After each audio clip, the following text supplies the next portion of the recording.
यूं तो कर्नाटक का पूरा चुनाव बहुत दिलचस्प रहा है, बड़े बड़े नामों की खूब चर्चा होती रही और ये चर्चा अब भी जारी है। लेकिन कर्नाटक विधानसभा चुनाव के नतीजों में कांग्रेस के खास उम्मीदवार ने सबका ध्यान अपनी तरफ खींचा।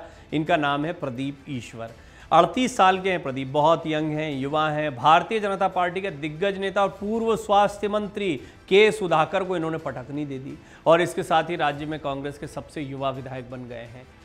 कभी के सुधाकर के सहयोगी रहे प्रदीप ईश्वर ने उन्हें अपने पहले ही चुनाव में पटकनी दे दी। ऐसे में आइए आज हम आपको बताते हैं कौन है कांग्रेस के टिकट पर चुनाव जीतने वाले प्रदीप ईश्वर और क्यों हो रही है उनकी इतनी चर्चा। दरअसल कर्नाटक विधानसभा के नतीजों में कांग्रेस उम्मीदवार प्रदीप ईश्वर ने इतिहास रच दिया। कांग्रेस ने 38 साल के कोचिंग सेंटर चलाने वाले प्रदीप ईश्वर को टिकट दिया था।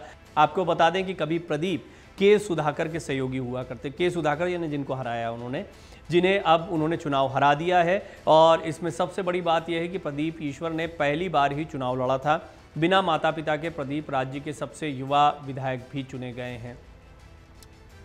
चिक्काबल्लापुर सीट से ईश्वर ने 10,642 मतों से जीत हासिल की है सुधाकर के ऊपर।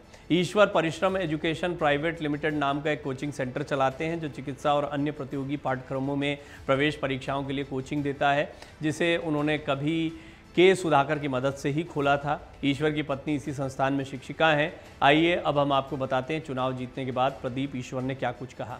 चिक्काबल्लापुर से चुनाव जीतने वाले प्रदीप ईश्वर ने कहा, कांग्रेस पार्टी का दक्षिण भारत में और ख़ास तौर से कर्नाटक में एक मजबूत आधार है। एक गरीब परिवार से अनाथ बच्चे को कांग्रेस पार्टी ने टिकट दिया और बिना पैसे के ही मैं चुनाव जीत गया। इससे पता चलता है कि लोकतंत्र अभी भी जीवित है। मैं कांग्रेस पार्टी को धन्यवाद देना चाहता हूँ। चुनाव के दौरान प्रदीप ईश्वर ने अपने उग्र भाषणों से लोकप्रियता हासिल कर ली थी, जिससे वो सोशल मीडिया पर सनसनी बन गए थे। एक ऐसा ही भाषण उनका वायरल हुआ था। प्रचार अभियान के दौरान ईश्वर ने अपने उग्र भाषणों से लोकप्रियता हासिल की, जिसे देखते ही देखते सोशल मीडिया पर काफ़ी रिस्पांस मिला। एक भाषण जो वायरल हुआ उसमें उन्होंने खुद को अनाथ और 12वीं पास गरीब व्यक्ति बताते हुए अपनी तुलना मेडिकल डॉक्टर सुधाकर से की थी। इसमें उन्होंने कहा था कि देखते हैं कि डॉक्टर जीतता है डॉक्टरों का टीचर। प्रदीप ईश्वर पहली बार 2016 में एक विरोध प्रदर्शन के चलते सुर्खियों में आए थे, जिसमें मांग की गई थी कि सरकार बेंगलुरु के बाहरी इलाके देवनहल्ली में विजीपुरा को एक तालुका घोषित करे, लेकिन वो इसमें असफल रहे। इसके बाद के सुधाकर के खिलाफ यूट्यूब पर वीडियो अपलोड करने लगे, जो धीरे धीरे वायरल हो गए। 2018 में ईश्वर ने कथित पुलिस लाठीचार्ज में एक युवा कांग्रेसी कार्यकर्ता की मौत का मामला उठाया था, जिसके कारण उनकी गिरफ्तारी हुई। इससे उनकी लोकप्रियता में इजाफा हुआ।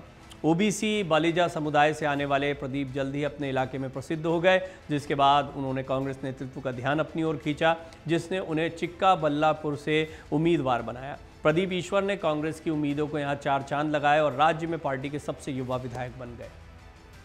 मन से उजाला कर चले, मन से उजाला कर चले, एक